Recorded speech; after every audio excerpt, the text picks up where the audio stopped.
All right. Good morning, everyone. Thank you so much for joining us. And we're going to go ahead and get started. My name is Brian Banks, and I work with the Global Water Challenge. I'm really honored to have been asked to help moderate today's conversation. And it's a really exciting conversation. As everyone on the line knows, there is a massive need to find new avenues for mobilizing funds to help finance the sector and encourage communities to take on healthier hygiene and sanitation habits. The challenges faced by volunteer water user committees have led many to look for alternative approaches. Despite these challenges, we still see massive opportunities, especially in exploring the roles that communities can play beyond just serving as volunteer water management committees.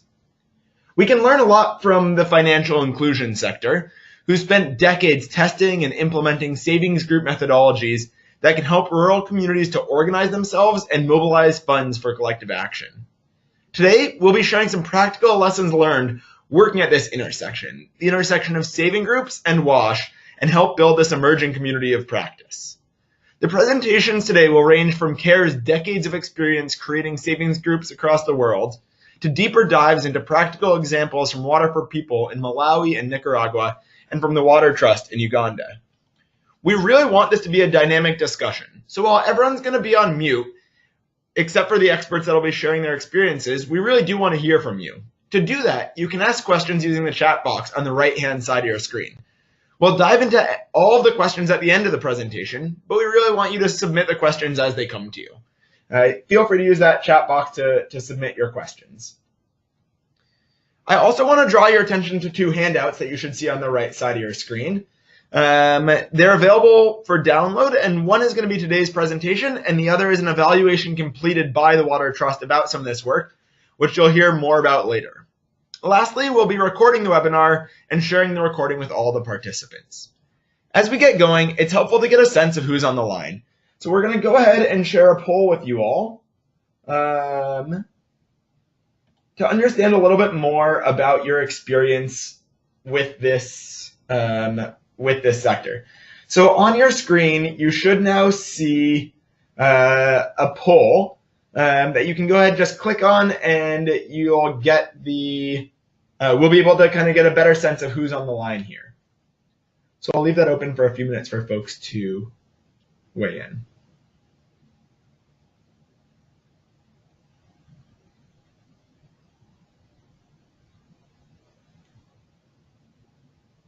Great, it looks like a really good mix of folks.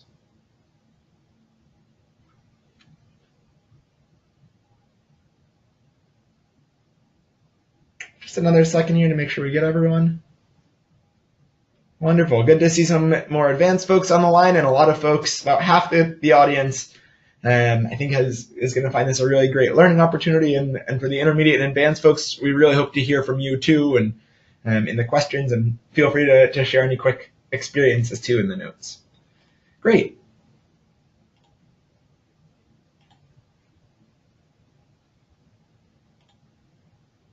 Wonderful. We'll go ahead and move to the next poll to learn a little bit more.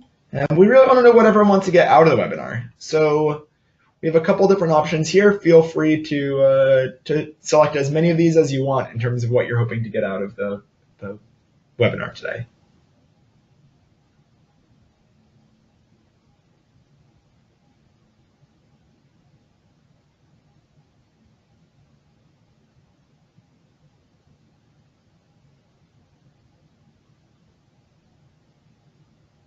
Give just another second.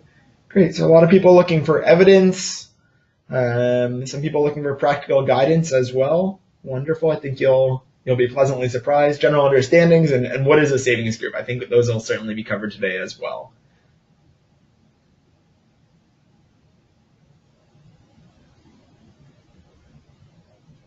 Outstanding. Great. Well, we are really excited I think this is just the perfect group to be on the webinar, and I think the presenters will help to answer a lot of what everyone's looking for. So without further ado, I'm going to go ahead and hand it over to Stephanie Ogden, who is the director of CARE's water team. So let me just give her the controls. Great. Thanks, Brian. And can everyone hear me okay? Yep, we hear you perfectly. Great. Wonderful. Well, thanks, Brian, for that introduction, and thank you to the Global Water Challenge for hosting this webinar and this discussion, and thank you to colleagues from the Water Trust and Water for People for really engaging in this discussion. I think it's a really exciting and important one. As Brian said, I'm the director of CARE's water team. I have worked in the water and wash sectors for more than 15 years and have been with CARE now for more than 5 years. And I will kind of open up today's webinar by describing a bit about CARE's experience with community groups called Village Savings and Loans Associations. And CARE has worked with Village Savings and Loans Associations, which we call VSLA. So I'll now use that as a shorter way to say it. We've worked with VSLAs now for more than 25 years. And at this stage, we have incorporated VSLAs into many of our broader programming, from agriculture to health to WASH, and I'll talk a little bit more about that. So in the next just 10 minutes, what I'll try to give you is a short overview of VSLAs and the impact, the broader impacts that we've observed in CARE's experience, and then talk specifically about how we incorporate VSLAs into our WASH programs and to what impact. Brian, I am trying to click the down button, but I'm not getting any movement on the PDF. Thank you. So as I said, CARE has now worked with VSLAs for about 27 years. So we started the first Village Savings and Loan Association in Niger in 1991. And what was really innovative about the VSLA as a mechanism at that time was that the VSLA required no external inputs. So it was a group that was facilitated by a CARE facilitator, but all of the savings that went into the group was internal. So it was savings mobilized from community members themselves. Previously, groups like this had been subsidized by external loans, and the loans had to be repaid to like a microcredit organization. But VSLAs were really mobilizing community funds. So as I said, the first group was in Niger in 1991. It was a group of about 25 women that called themselves Women on the Move. And it sort of quickly took off in Niger and was quickly scaled in subsequent years by CARE, such that as of 2017, and the stats on the right are a bit outdated, but as of 2017, CARE has now worked with more than 200,000 VSLA groups in more than 35 countries, and at this stage have included more than, or about 7 million members, the vast majority of whom are women across the world. In Niger, as of 2016, that original VSLA group is now more than 15,000 VSLA groups and now 500,000 members. What's really important about VSLA, and Niger is a wonderful example, is that though we thought, and though this was originally a financing mechanism, the impact has been much broader than that. So Women on the Move has now become the name of a larger social movement organization. Brian, can you go back for just 1 second? So Women on the Move is the name of a larger social movement demanding women's rights, and we've seen incredible impacts in things as far as political representation of women. So in the last 10 years alone, women in office, the number of women in office has doubled, and more than 50% of the women in public office in areas of Niger were once a part of VSLAs. Next slide. So just as a quick primer or a reminder, for those of you who don't know as much about how VSLAs work, VSLAs are a group of about 25 to 30 women who come together and meet regularly, or women or community members who meet regularly. It's usually about once a week. And each week they contribute a small savings, and they contribute that savings in quantities of shares, specific shares. Those shares are then carefully recorded in a public ledger, as well as in an individual checkbook. Each week, as that public capital or as that communal fund grows larger, community members can borrow, can take a loan against those funds. And as you see in this picture here, the funds are gathered in this box, which has 3 locks and 3 keys. And each of the governance member, the secretary, the treasurer, and the president have to be present to unlock the box. And that's a way to keep those funds safe. So each week, women convene to save these small savings or to take a loan, and then that loan can be repaid at a small interest rate. It's usually about 10% per month, and they can decide to take a loan for 1 or a few months.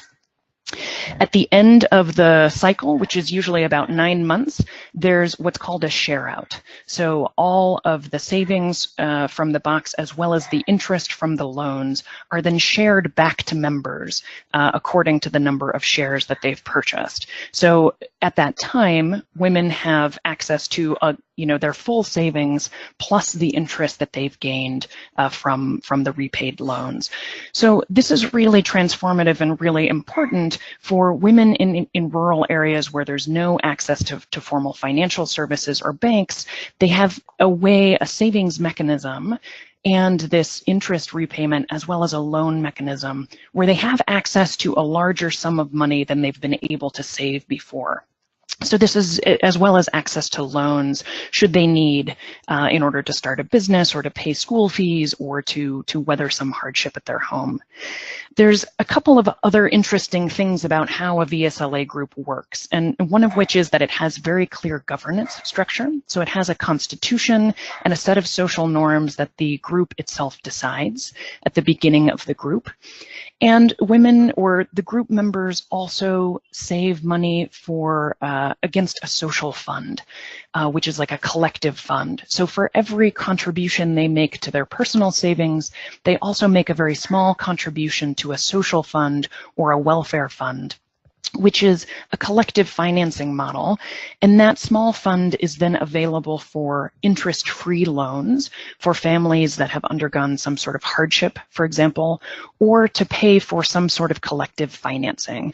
And that might be something like if all of the members of the VSLA group are maize producers, they can use that social fund to pay collective costs like transport to market to help them all sell their maize. So this is a really interesting and important aspect of VSLAs. And on the right, you'll see sort of our, from CARE's observation, what is it that makes a VSLA work? Transparency, accountability, a reliance on discipline and social cohesion. Next slide.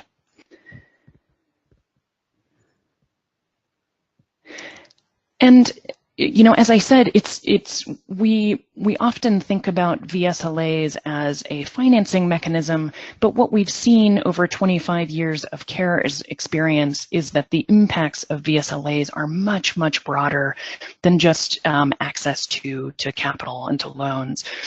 That increased access to capital is really important, and we see women access loans. We see that women have increased savings by significant margins when they're part of VSLA groups.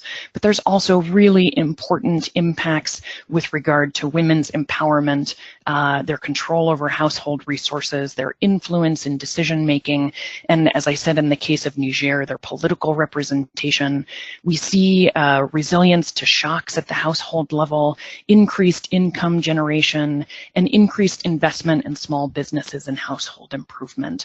So members of VSLAs tend to invest their loans in small businesses, and we see an increase in small business activity by significant margins when VSLA groups are present in a community.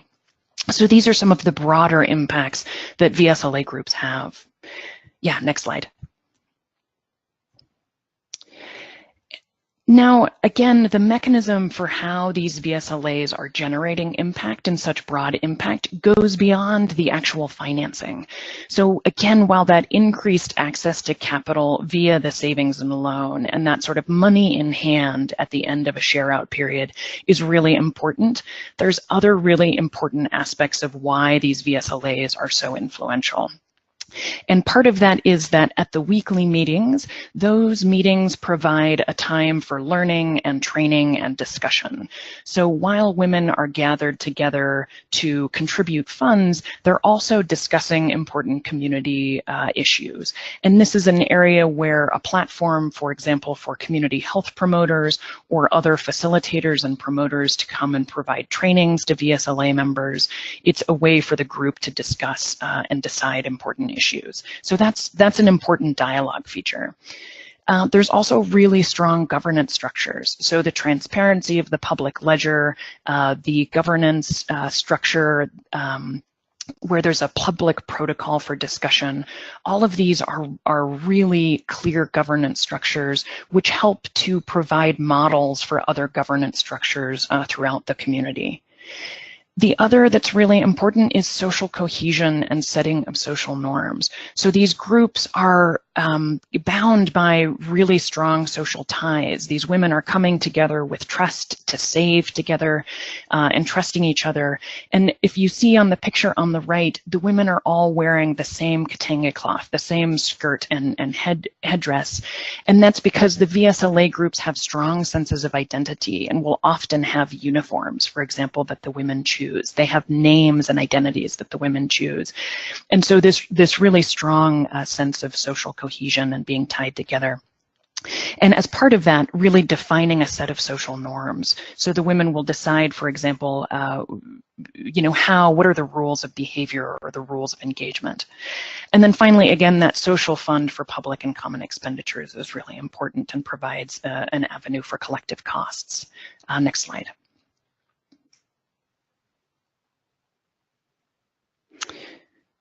So how that translates to facilitating WASH impact. So those various avenues of influence and how they facilitate WASH impact and how we use them or collaborate with VSLAs within WASH programs.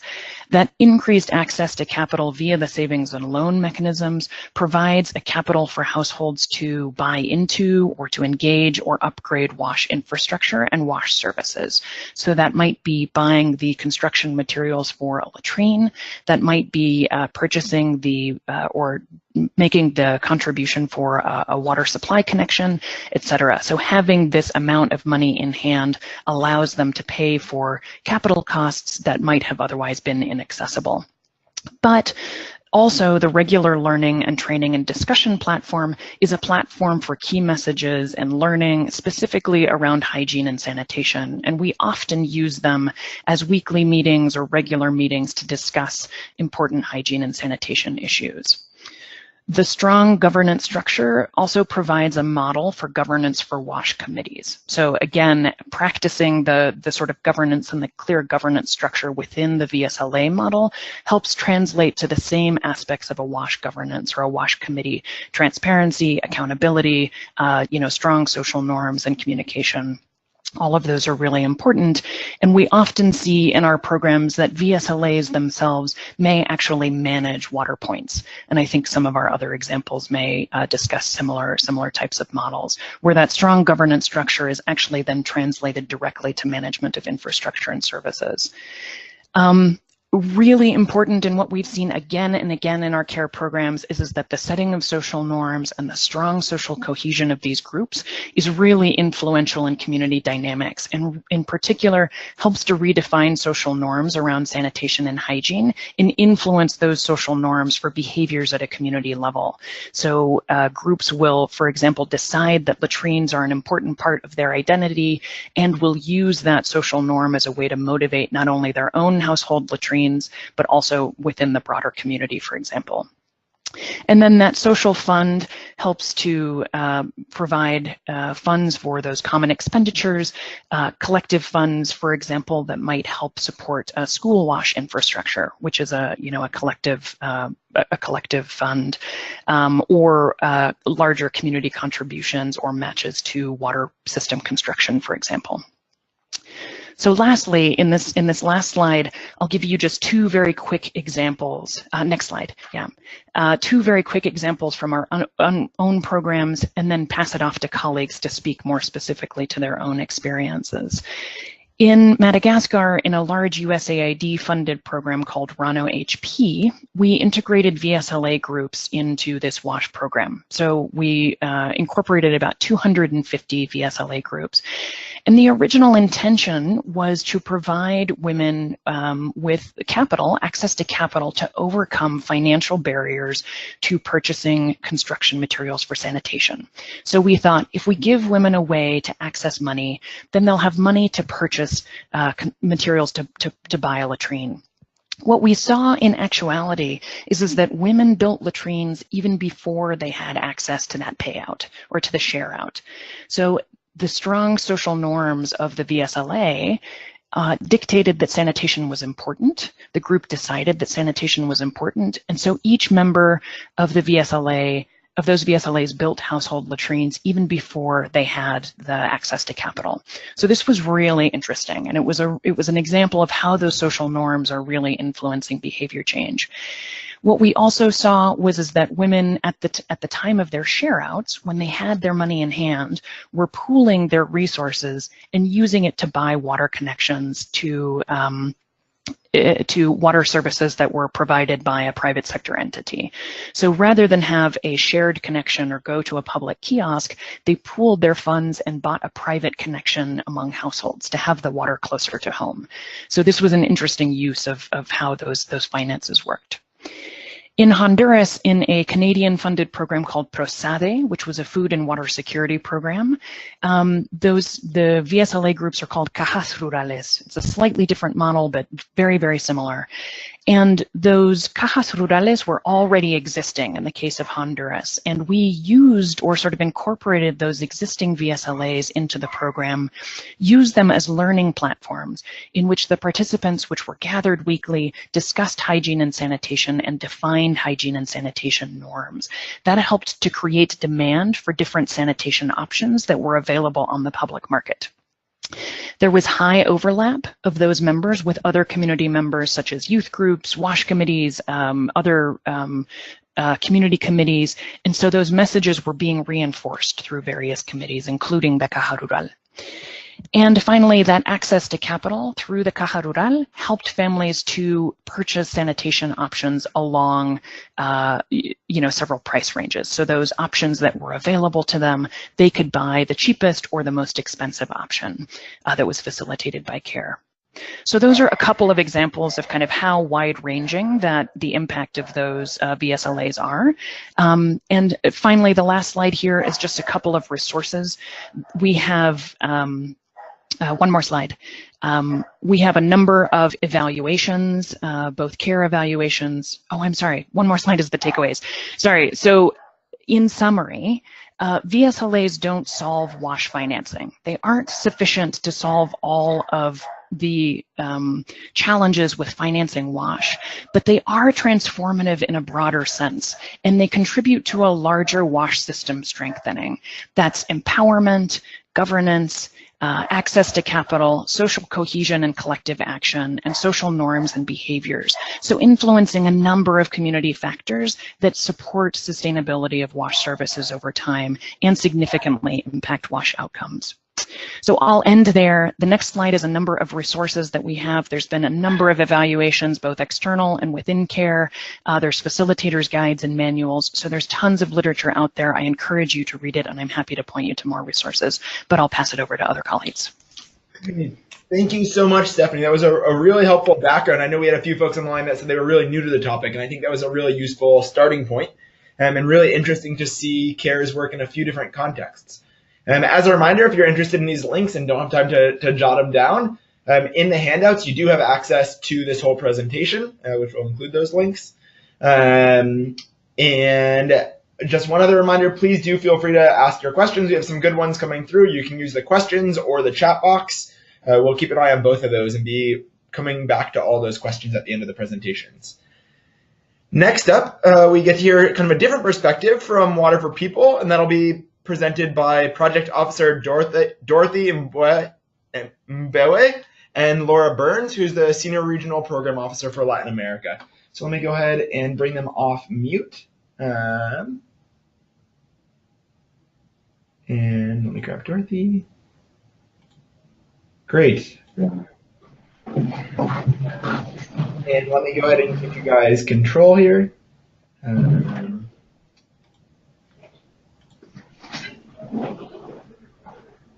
Wonderful. Dorothy, you should have control and you should both be unmuted. Go right ahead. Great. Thank you, Brian. Hi, everyone. My name is Laura, and I'm the Senior Regional Program Officer for Latin America with Water for People, and I'm really excited to be speaking with you today. I'm going to kick it off, and then my colleague Dorothy will be presenting on our work in Malawi. And Brian, I'm having issues advancing the slides as well. Great, thank you. So if we could go back one, sorry. So I work with Water for People, and this is an international water and sanitation organization that partners with governments, communities, and local entrepreneurs to promote improved and sustainable water and sanitation services. So today I'll be presenting, as I mentioned, on our work in Nicaragua, and my colleague and Dorothy will be discussing community savings in Malawi. And then if we can jump 2 slides. So the example I'm about to give is a bit of a stretch when talking about community savings, and that this model doesn't rely on peers within a community. But we think it's important because it is instead leveraging existing organizations and networks to promote financial inclusion within Nicaragua. All right, next slide. So for us, sanitation is the entry point for promoting financial inclusion in Nicaragua. And the reason for that is pretty obvious. Globally, 4.5 billion people are without access to adequate sanitation services. And according to 2018 monitoring data in Nicaragua, there's only about 49% sanitation coverage in Nicaragua. So there's a big need despite years of work promoting sanitation in Nicaragua. But one of the reasons for this big need is the issue of, gifted or heavily subsidized toilets. And what we have seen in our experience is that just because somebody is given a toilet doesn't mean they're going to use it. It might not be a toilet that you want to spend time in, or because you weren't involved in the purchasing process, it's just not one that you're really bought into, and so it's not used. And you may see 1, 2, 3 toilets on someone's property and none are in use. They're being used to store farming tools or other uses that are not for managing sanitation. So we've also seen that gifted toilets and subsidized toilets don't necessarily promote market development. And so because of that, Water for People really worked on promoting a different way of promoting improved sanitation. Next slide, please. So we worked to leverage pre-existing private sector entities, in this case microfinance institutions, to promote sanitation products. So a microfinance institution is an organization that gives out small loans to low-income populations. And so we were leveraging existing networks within Nicaragua to promote sanitation credits. So next slide, please. So we partnered first in 2013 with Aldea Global, which is a coffee producers association that provides loans for other uses, as well as technical assistance to their farmers. And so in 2013, we worked with them and we provided them seed money, a loan for 3 years.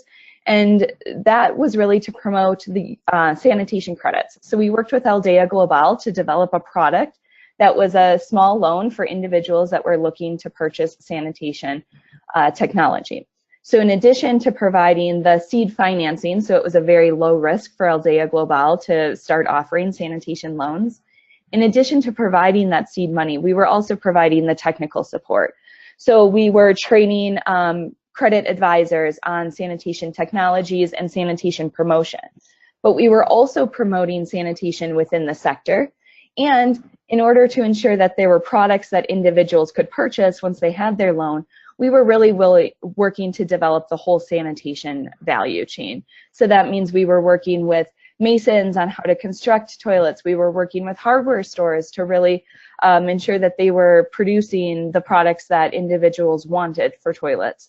And so we were looking at the whole enabling environment to really promote improved sanitation. So we started out in 2014 and 2015 just working with Aldea Global and had maybe a total of about 100 loans for sanitation products. But by 2016, another organization, another microfinance institution joined on, and we saw that about 220 loans were granted. And by 2017, another microfinance institution, Mi Credito, which is one of the biggest MFIs in Nicaragua, joined the movement as well and started giving sanitation loans for improving sanitation. And so by 2017, 1,000 sanitation loans had been granted between 2013 and 2017 with these microfinance institutions, which all resulted in the construction of toilets. And by 2018, leveraging these three microfinance institutions, over 800 loans were granted. And so we've seen relatively rapid scale working with these three organizations and rapid replication of the work. And because of these initial successes in Nicaragua of promoting financial inclusion to really improve sanitation, we've now started implementing this model in all of our country programs in Latin America. So that's Nicaragua, Guatemala, Peru, Bolivia, and Honduras, where we're all implementing a similar model of giving out small loans, using pre-existing connections and networks to give out small loans to individuals so that they can purchase sanitation products. And from there, I'm going to pass it off to Dorothy in Malawi.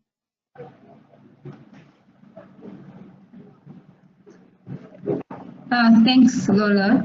My name is Dorothy, and I'm working in Malawi as a project officer in one of our districts. I can't have control of the... Can you go on the next slide, please?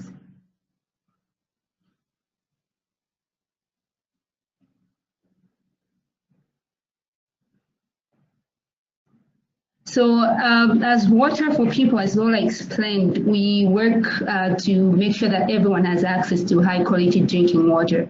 So our main principle is that everyone forever, where we look at it, everyone should have access, and then the access has to be sustained by strong communities as well as governments, so that everyone should be able to access them in the long run.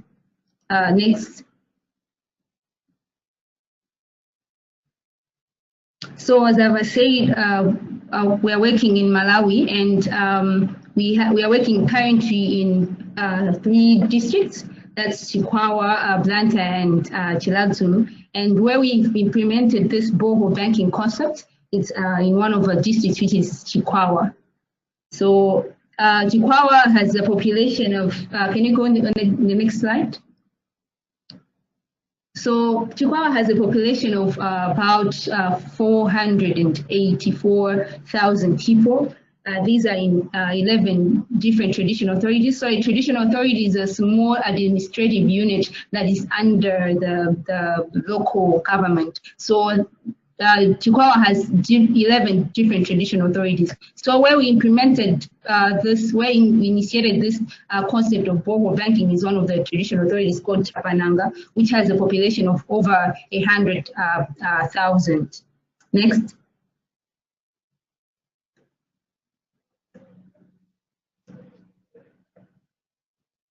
So borehole banking model or concept was adopted from the VSL, which is Village Savings and Loans model. So it's a form of micro-lending where the overall objective is to address a lot of non-functional water points and also to ensure that these water points are sustained. So the difference between the VSLs and the borehole banking is that the money or the startup money for the borehole banking is basically the money that water users are contributing towards the pump maintenance fund for the water point. So unlike in VSL where individuals come in to contribute money, and then at the end they have to share the percentages based on the shares they got. So for borehole banking, the whole idea is that we should sustain the water points. All the money is for the water point, the hand pump. So it's for the operations and maintenance of the hand pump.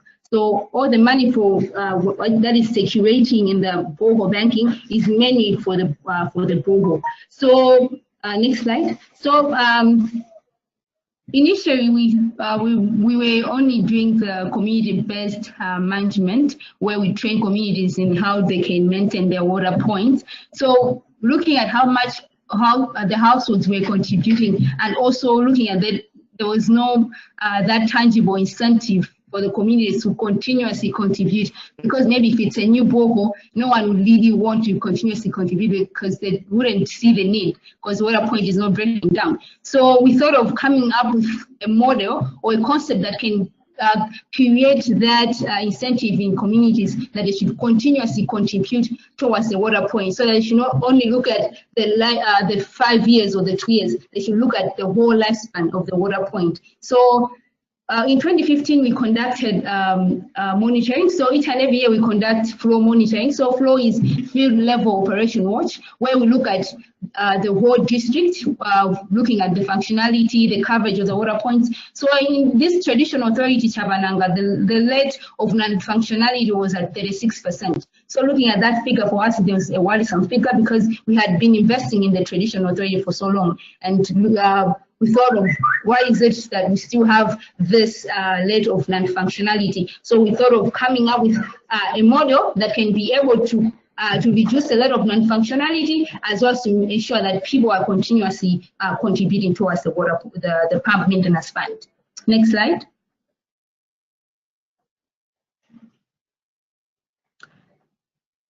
So the purpose basically was to ensure that not only for the water points to continuously contribute, but also to increase the social cohesion in the communities, people coming together to share ideas, and then also to look at, to share how everything like at the water point is happening. So like for each and every water point, there's a water point committee which is responsible for overseeing the operations and maintenance of the water point. So each and every household is supposed or is required to contribute a monthly fee. So this fee is calculated from what we call at what cost model, which is a full life cycle costing. So we look at the lifespan of the hand pump, which is 15 years, and also look at the cost of the hand pump. So we divide that amount a household per month, so that at the end of the 15 years, we should be able to recover the full cost of the borehole, not the borehole, but then the hand pump. But then also in the long run, should also be able, the community should also be able to cover for operations and maintenance. So before a water point committee is trained in borehole banking, it has to reach a threshold of 50,000 kwacha, which is close to $68. So this amount, this money is the one that people are contributing each and every month. So we make sure that people should have this amount to ensure that they should have money that they can use to buy spare parts, and also money they can use to pay for any repairs that they may want. So we ensure that the community should have a little something before they start running out. So they can use, let's say, maybe 50, maybe $40, and then they can give up maybe the 28 as the money that they start to borrow out. So each and every water user that wants can borrow money from that money, and then they have to pay back at an agreed interest rate. So the agreed interest rate ranges from 10% to 20%, but then they have to agree as a community what rate they are going to be used, and then they usually have to pay back at the end of 1 month. And this money is usually used for different activities in the villages. Or anyone can get money maybe to do a small business, or they can use it to pay for school fees, or others that are doing farming, they can use to buy any farm inputs. So if in the long run, as long as we are ensuring that water point has a lot of money or has funds available, but then the community should also have access to money so that we can improve the social well-being. Next slide. So since we started implementing this in this traditional authority, we've seen there's been an improvement in the tariff collection, because communities know that if they're not contributing towards the water point, they won't have access to get the loan. So communities have that heart or that willingness to continuously contribute towards the pump maintenance fund. And then there's also been a booming in the private sector, whereby the shop owners as well as the air pump mechanics, they are sure that if they render any service to the water point, they are able to get paid, because they know the communities have money. And as I already explained, that there's been improvement in the social well-being, where communities come together often, where they have to give out the loans and also to give an account of how the finances have been going on during the month. And also we've seen that there are other communities that have adopted this concept, not trained by Water for People or the government staff, but on their own, seeing how others are doing it, they have been able to adopt it and started operating these borehole banks. And recently we did an assessment on performance of borehole banks to see how these borehole banks are performing to the intended purpose. So it has shown that borehole banks is a good approach to ensure that functionality of boreholes and that there's also activeness in the water point committees.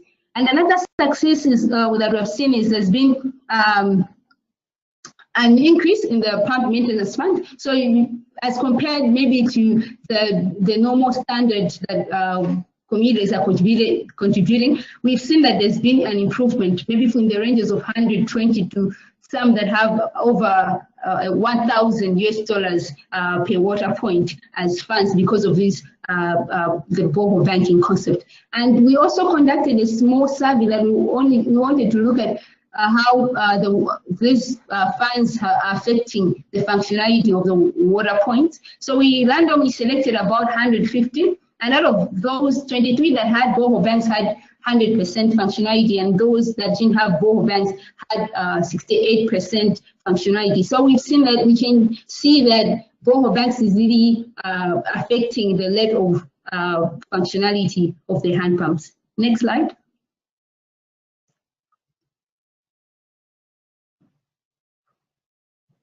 And from the start, I said that we did monitoring, which showed that the level of functionality was at 64% with a functionality of 36. And when we did our flow monitoring again in 2017, it showed that there had been an improvement in the level of functionality from the 64% to 94%. So this it's not only just borehole banking that has contributed to this, but we've also been promoting permaculture gardens and the at what cost model. So the permaculture gardens, the funds that the communities get, the proceeds that they get from the permaculture gardens, it's also used to increase the pump maintenance fund. So this put together has led to the increase in functionality of the hand pumps from 64% to 94%, which is a great increase. Next slide. So in conclusion, we can see that borehole banking in itself is a viable means for pump funding, where we see that the funds accumulate at a faster rate as compared to the normal or the cultural way of contributing towards the water point. And we've also seen that there's been an increase in the functionality rate of the water points as we looked at TA Chapananga. And as of now, we're also scaling up this borehole banking to other traditional authorities so that they should also experience what other communities are also experiencing in the other traditional authorities. That's what I had for you. Thank you so much. Great. Thank you both so much. That was Dorothy and Laura, really kind of amazing. Two very different cases, but really helpful to understand what your experiences have been. Dorothy, the evidence you presented was perfect. I think there was a lot of folks that said they were looking for evidence today. And I think you presented some really terrific evidence. We have more good questions coming in, and we will get to them. Please do go ahead and share your questions. All the presenters are able to run a little over time if needed to try to make sure we get to as many questions as possible. But to leave as much time as we can, I'm going to go ahead and hand over to Chris Pradas, who's the Executive Director of the Water Trust. So let me go ahead and try giving you control and make sure you're unmuted.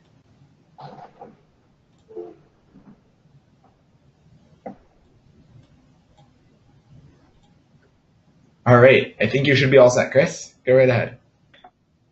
Okay, great. Thank you, Brian. Perfect. Well, thank you all for joining, and thanks to my colleagues at CARE and Water for People for their great presentations. I'm going to try and stick to around 10 to 12 minutes here to keep us on time. And as Brian said, we can take questions afterwards. Just to give everyone a little bit of background, so the Water Trust works in Western Uganda, focusing on rural schools and villages. We've been around since 2008, and in that time have brought water and sanitation to more than 200,000 people. In 2016, we started thinking about savings groups in the context of the water points that we had built in this area and our desire to help communities maintain these water points independently. At that time, we actually launched 3 different pilot programs, one of which incorporated savings groups. The savings group model, as I'll discuss, turned out to be the most successful, and so that's what we're talking about here today. But we also looked at other options, including strengthening the traditional volunteer committees, as well as a simple private utility model. At the same time, as I'll talk about in this presentation, we also started to see improvements beyond just sustainability, especially as it related to our sanitation improvement efforts. And in the following slides, just to walk you through it, I'll give you a brief summary of the situation where we work in Western Uganda, our work with savings groups to date, the impact we've seen, the value we see in savings groups, the challenges, and then finally our takeaways and plans for the future.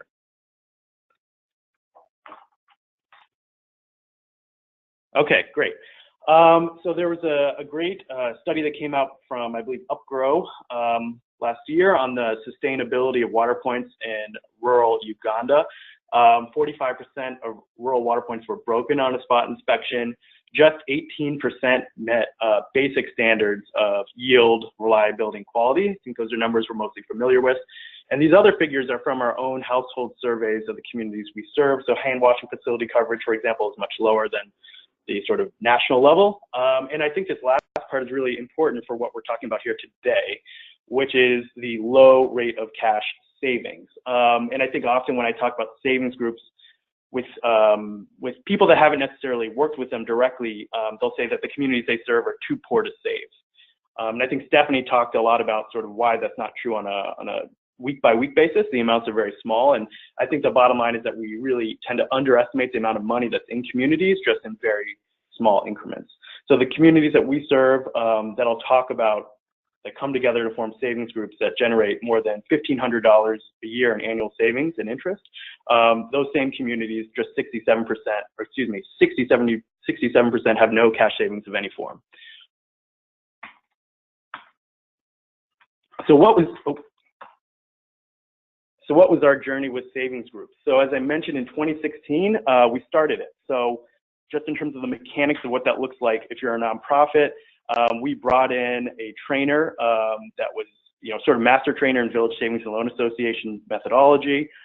There's a website, vsla.net, and there's sort of a community of practice around VSLA, as well as other savings group methodologies like Silk. And so we brought in a trainer, trained our staff, and we began piloting. First, we introduced the model to 20 communities. 18 sort of accepted it. 2 didn't, and I'll talk a little bit about why later. And then we expanded it later in the year to additional communities to get us to a total of 26. Last December, we did a year 1 evaluation of those initial communities. The evaluation Brian referenced is available for download. Here, I'll talk to a few different results from it, but I'm not going to get into all the details. There's a lot of data there if you're interested. And as of today, we have 125 active savings groups. So, I think that can tell you we sort of scaled up quite a lot. And as an organization, we've sort of looked at the evidence we have available and said that given the relatively low marginal cost of these savings groups, the evidence suggests that it's worth the cost to us to integrate it into our traditional village program. And we're starting to do that now, and we plan to scale that in the future.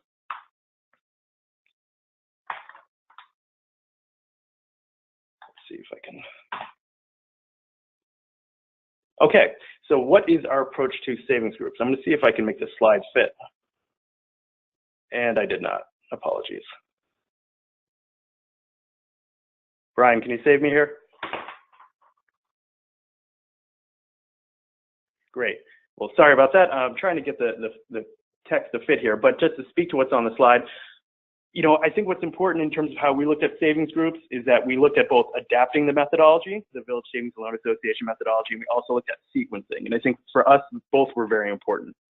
So first, to talk about sequencing, before we look to form a savings group, and we are forming them ourselves typically in these communities, we do sort of village level triggering exercises. So that will include community-led total sanitation, which everyone's familiar with, but it will also include an abbreviated version of a participatory vulnerability and capacity assessment. And so this is an exercise that we've adapted from the disaster risk reduction community, where communities are led to map out the risks in their community that they share, how they affect different subpopulations, such as women and children, people with disabilities, and then to develop community action plans to mitigate those risks. So that sort of initial triggering exercise, which we think is important to sort of set the tone for the savings group that we then form with those community members thereafter. In terms of the objectives of the group, when we first started, there was really only two, water sustainability and personal savings and credit.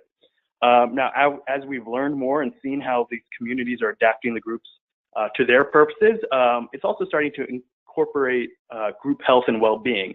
And similar to what Stephanie alluded to, that includes sanitation improvements and discussions around, again, shared health risks related to hygiene and sanitation, but could also be other shared issues. Now, in terms of the adaptation, so beyond just sequencing and setting some new objectives, we made some changes to the kind of template for the group constitution that Stephanie mentioned. So in that template, it includes the objectives of water point sustainability. It also includes that the group's going to maintain a reserve fund of at least $85. And that means that at the end of their annual cycle, when they share out the savings and interest, $85 stays in the group so that when they start saving for the next year, there's still that kind of core fund in case something happens. The Constitution also stipulates out contributions, both from group members as well as non-group members. And again, that's sort of typically $2 to $3. Yes, and then finally, in terms of sequencing, after we do this initial group training, we do additional coaching and support visits. So this is what would typically happen with a savings group. We do as well, but we also incorporate hygiene and sanitation promotion messaging into these visits. Okay, so in terms of results, so let's get straight to that. So similar to Water for People, we're seeing dramatic improvements in functionality, but with the caveat, and I'll talk about this in a bit, that it's still early days. The initial group of 18 have now been at it for 23 months. Some of our more recent pilots from that first year, it's less time. And the only failures we've seen, I think, are important to mention, are due to drying out of the water points. In terms of the self-help groups themselves, if the communities accept them, and I'll talk about that in a second, if they accept them, we find that they tend to stick around, they tend to renew. Demand is quite significant. The one group that has disbanded, it only happened because essentially the landowner evicted all the tenants, which happened to be our group members, and they had to leave the area. There's the data on the slide around the increase in the amount spent or reserved for water points. This is actually higher than our target. I think what we typically expect to see is around that $85 in reserve funds kept in the group, and then around $35, $40 spent on maintenance and repairs on average, but that can obviously differ by the year. And in terms of the groups, when we look at the strength of them, we look at a few different factors. Some of them are here in terms of membership growth rate. So we saw a significant growth rate, and even more significant growth rates than this in the second cycle. And frankly, it's one of the challenges we have is figuring out what to do when groups might increase in size to 40 or 50 people, and that's sort of beyond what the ideal size should be. In terms of the amount of money they mobilized, as I mentioned, they mobilized more than $1,500 in annual savings and interest. And I think what's also worth mentioning as it relates to kind of the evidence base for savings for WASH is, these savings groups, not just our own, but those formed decades ago, have a really strong track record of mobilizing more than $100 a year for the social fund that Stephanie mentioned. And that social fund can be directed to different purposes, whether it's funeral allowances or things like that, or potentially water. So when we think about what's the evidence that savings groups can mobilize money for social shared purposes, I think it's pretty strong. But just to note here, in terms of what impact we haven't seen yet. So we haven't yet seen whether this increased maintenance and expenditure translates into long-term functionality several years from now. And I think that's going to be one of the key items that we want to monitor going forward. Now, impact beyond sustainability. And again, I'm picking up on a lot of themes from Stephanie here. I think that there's a few different components here that are important. And number one is sort of that I think it meets the household's needs.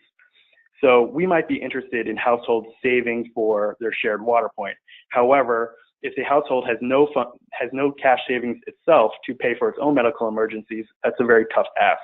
So we think that one of the reasons why savings groups make it easier for people to allocate money for the water point is that it helps address their own financial risks. Another key theme that we hear, are savings culture. Again, these are communities that struggle to find a way to save, and the savings groups seem to solve that for them by making it easy to save very small increments. And I won't repeat what Stephanie already talked to around community empowerment and solidarity, except to say that it's very much the same for us. And to see that, in our work promoting sanitation, it's been really catalytic, because when in our communities, there might be 40 households, and it's possible that 30 or more might be in the self-help group, or savings group, what we call self-help groups, meeting each week. So we have the majority of the community meeting each week for a year. So that's, approximately 52 meetings, sometimes a few less. And that's been really transformative for us. In the interest of time, I won't get into gender dynamics, but because the groups are majority women, there's a lot of opportunity to change norms around decision-making, around how resources are used, around WASH.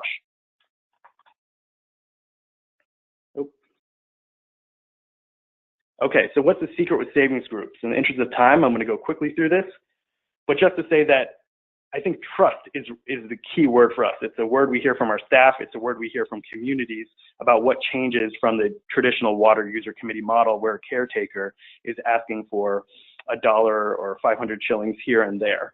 And in addition to that, there is the fact that these institutions are strong. So I guess those will be the two themes I'll pick out from this slide. There's again, a strong track record of these groups lasting 5+ years, sometimes decades, and not just lasting, but meeting regularly with high attendance rates on a weekly basis. And as we've already discussed, there's the access to capital. There's a lot of money in these communities, and the savings groups have this magical power to translate those very small increments into much larger amounts that are helpful for purposes including water, but can also be used for sanitation and other needs. Okay, so in terms of challenges, if you're an implementer, this is a new methodology. It does require training staff, and does require oversight, especially in the pilot period. Now, the financial inclusion sector has decades of experience. They have master trainers. They're able to actually train community members to be lead trainers and really lower their cost of creating these groups. That's something we're in the process of doing, but that takes time. So I think if you're looking at implementing this approach, you need to allow for that and sort of ramp up slowly for the first year or two, and then look to scale if you're seeing the results you want. The second challenge, as I mentioned, we had 2 communities that sort of refused to groups to begin. And in addition to that, we've had a total of 5. So around 5 out of 125 groups that we've introduced the model to have said no. We work in a very diverse area with a lot of internally displaced people, as well as refugees. So frankly, the fact that it's only 5 to me is a positive. One question that I've heard before is, what about adapting existing savings groups for water point maintenance? One of the challenges we've had here is that some groups are set up with people across multiple catchment areas, and it becomes very difficult to sort of build a consensus that they should be supporting one water point's maintenance. We form the savings groups are in a given catchment area, so we have more control there. So I think the evidence is yet to be settled on sort of whether or not it's possible to adapt savings groups and in what context to take on this broader mandate. And I'll just touch on, because I would assume that if you're not familiar with savings groups, you would think of the risk of having a visible box with funds in it. That certainly is a risk. That said, and we can talk more about this in Q&A, it's not as big as it seems, and there are opportunities to connect these groups with mobile banking resources, but that does take some hand-holding to establish those linkages. Okay, so I'm going to wrap up here in the next 2 minutes.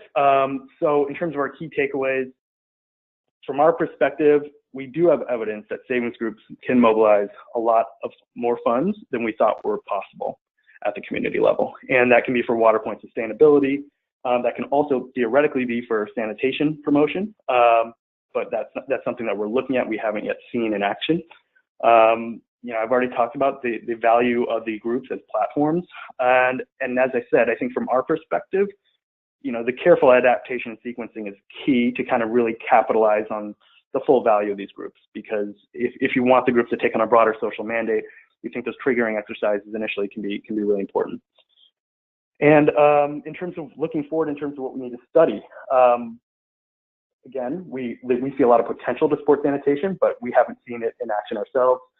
There's impact in the long term. Are we going to see this separation of our groups from their neighboring communities in terms of water point functionality? That's something we hope to see, but that will take time. And then the applicability in different contexts, our hope is to work with other organizations to pilot these approaches and see where it works and where it doesn't work and how it needs to change. So looking forward, we're constantly refining our implementation model. So we're experimenting, for example, with creating a water bag that would go in the box, which would separate the water funds from the other funds. We're looking at how we can train group members to form savings groups in neighboring communities. So those are some of the types of changes we're looking at with our model, and we expect to learn more as we implement. We're going to continue to publish research. We published our year 1 results last year. We're doing a follow-up survey in December, and we'll continue to try and share what we're learning about, what impact we're seeing and what we're not. And then, as I mentioned, we're planning to technically support peer organizations to adapt this approach as needed to different contexts and to see how it works outside of Western Uganda where we're working. And we are talking with our partners in Kiryandungo and Masindi district who are really encouraged by the results. And I would just say here that from their perspective, they're looking for a way to really empower communities because they don't have the resources to fund the operations and maintenance of all these villages, plus schools and health facilities and things like that.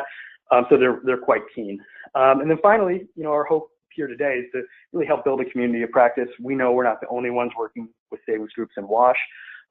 There's a lot of learning to be done, and our hope is to kind of take these sort of separate pilots that are going on in different places and bring them together so we can learn and push the sector forward. So with that, I think that's all I have, and I'll turn it back over to Brian. Great. Thanks so much, Chris. Really, really helpful. Really interesting, I think, the resonance between kind of what you and Stephanie presented and how you're finding some of the same kinds of things. And the how-to guidance you provided in terms of what does it take to get something like this spun up is really, really insightful. I mean, the notion of a community of practice, I think, is something that's, so needed when all of us are kind of working around some of the same things. So as I mentioned, the presenters are able to stay on for a bit longer. We'll run through a few of the questions right now. And I'll start with a question about the interest rates that came in earlier. So Stephanie, I think you had mentioned a lower interest rate loan around 10% a month. Others have mentioned other interest rates. Would be curious to hear folks' perspectives on kind of, and very quick, but kind of what the interest rates you're seeing are and how those compare to other interest rates. 10% a month might be low in some contexts, high in other contexts. So just interested to understand that. Let me go ahead and pull everyone off mute really quickly. And we'll just sort of make this a free-for-all and hope that it works out. I think all the presenters should be unmuted. So maybe Stephanie, if you want to go first and kind of talk about CARE's experience, and then we can see if others have a response. And quick answers, please, so we can get through as many as we can. Sure. Thanks for the question, Matthias. And I actually wrote an answer. So the interest rate is actually defined by the VSLA group members as part of their constitution. So in Niger, for example, that interest rate varies widely from community to community and country to country, though is often supported by the facilitator. It kind of helps the community talk through what is a reasonable interest rate. It varies widely, so from 10% a month, I've seen 3% a month in some communities. We've actually seen that when facilitation stops and groups continue on their own, they tend to raise the interest rate over time, which is really interesting, up to even 35%, both per month or over a loan repayment period, which is usually no more than 3 months. Great, thanks. Any other perspectives from anyone else on the line about your experience on interest rates and what that looks like in context? Yes. Yes. Hi, this is Lika Diogardi from the Water Trust. And we also, when we looked at 10%, which is what we started, we discussed with communities whether it was too high or not. And we found that most communities wanted to use 10%. On an annual basis, that's 120%, which seems quite high, seems very high. But we found communities wanting to use 10% because it was easy to calculate, and they just felt it was the basic thing was it was easy to calculate, and it was high enough where people wouldn't be abusive of the loan. Great. That's interesting. Thanks. Another good question here about, are there any legal issues in setting up any of these VSLA type entities? Do governments ever have issues with encouraging unregulated lending? And would be really interested to hear people's perspective on that piece.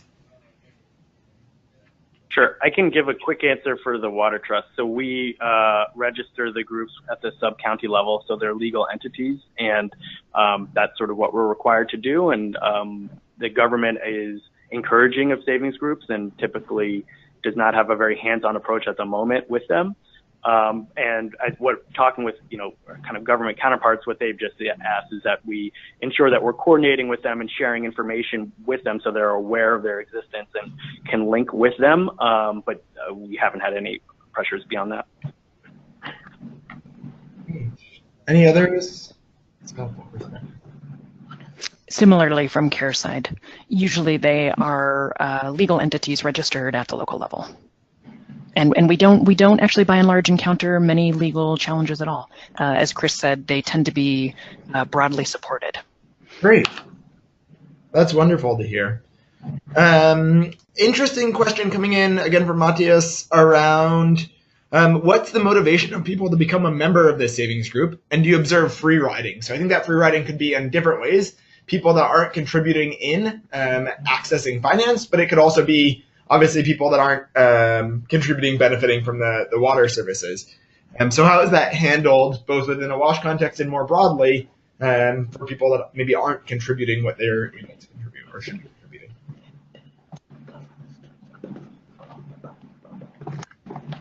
Sure. I can, Hi, this is just speaking for the Water Trust, what I can just say is, I think the motivation of people to join the savings group is access to savings and credit.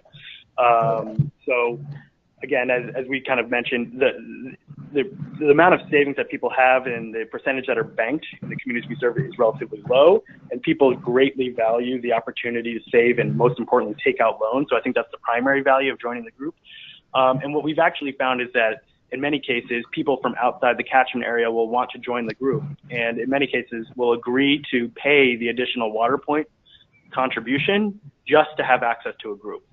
So just, there's actually a willingness to pay for the water point just to get that credit access. We do still have some issues where, there are neighbors who are not contributing their share, and, it's not significant enough to affect the amount of the reserve fund that's required for the water point. But I think the way that we look at that is say, even if we can only solve that problem 50%, if we're getting the entire group of 30 plus members to contribute, we're addressing the problem enough. Great. Was there one other voice on that? Yes, hi. This is Lika Diogardi again from the Water Trust. To add on to that, I think you could say the free riding from the perspective of the water point savings, we've actually seen the opposite. We've had members, people trust the VSLA and who are in the catchment area but not interested in joining the VSLA and actually paying the water point fees because they trusted the VSLA. So in some ways, I think you could say that free riding there's been perhaps less than traditionally. Great. That's really encouraging. I think two last questions, and then we'll wrap up here. One is, I think there's an interesting question when we come to finances about this risk of over-indebtedness. And this is something we've seen a lot in the microfinance sector broadly. What happens when a house struggles to pay back their loans? How are defaults typically handled? And recognizing that it's important that the money get returned, but also recognizing, the risk of over-indebtedness here.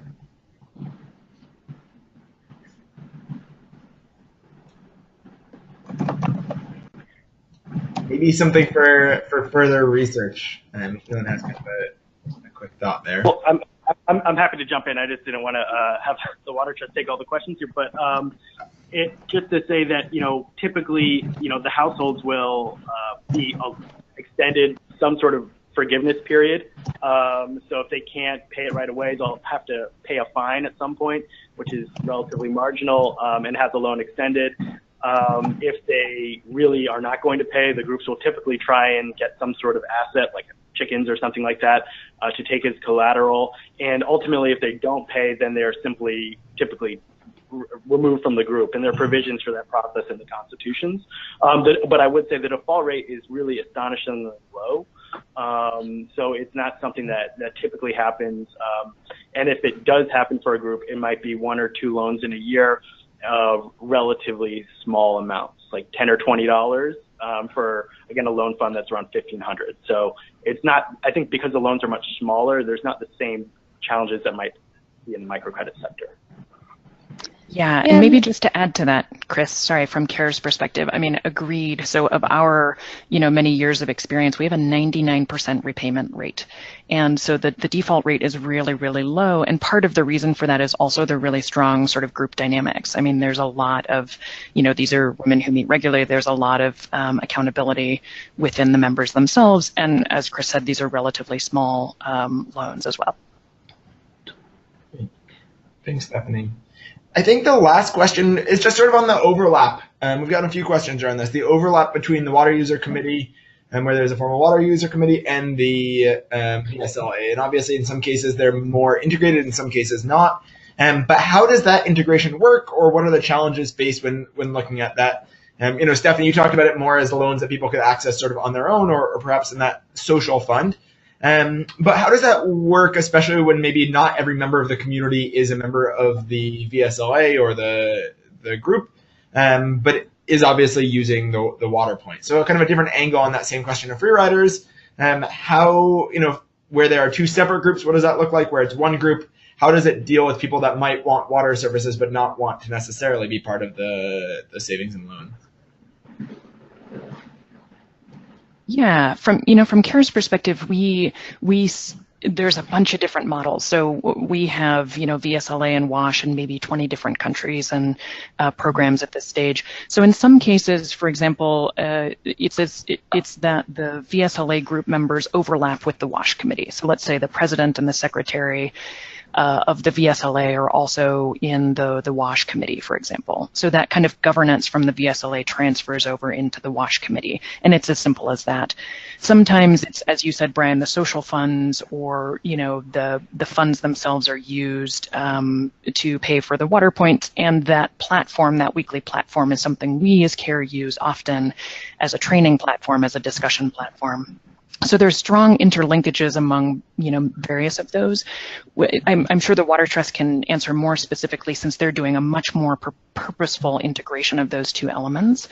We do see, in many cases, the VSLA groups essentially serve as platforms for other community governance. So we do this a lot with agriculture, where all of the VSLA members are producers of the same, crops, and so therefore come together as a VSLA group to also be a producer group, to also manage, resources and collective financing around agriculture, but in some cases also water point committees. So the VSLA group might then essentially be the management model for water point committees in some of our cases. But I'll turn over, I know the Water Trust has more specific experience there.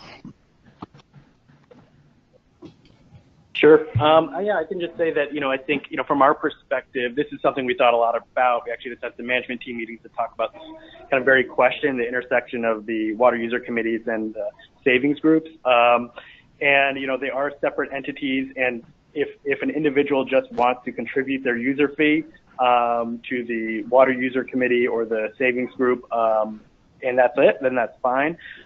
In which case, that's their only interaction. In our context, the water user committee is the one still in charge of maintaining the water point and collecting the fees from non-group members, and then providing those fees to the savings group.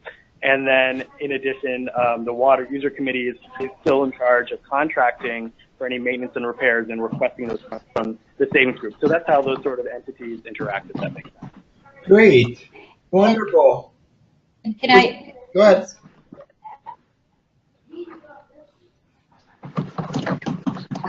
Hi, this is Yeah, go right ahead.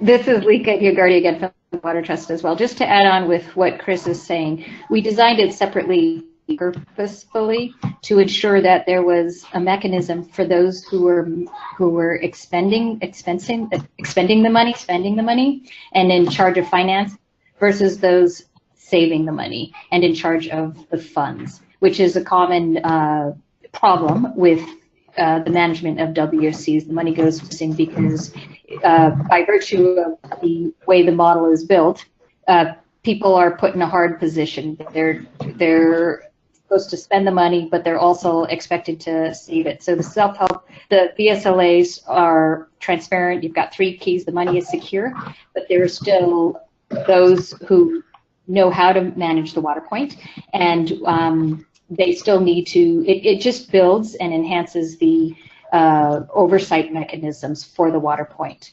And so that is the purposeful way of why we did split it, as well as being careful to ensure that not all water trust, not all water and sanitation or water user committees are on the self-help group executive committee for continued transparency. Great, wonderful. Well, thank you so much to all of our presenters and for all the panelists. We had an amazing number of people stay on even a bit after the webinar. I think this is something that's really caught people's attention. And Chris, to your point, hopefully we'll kind of spur a community of practice. A massive, massive thank you to Chris at the Water Trust for organizing this entire webinar and kind of circling the wagons to make today happen.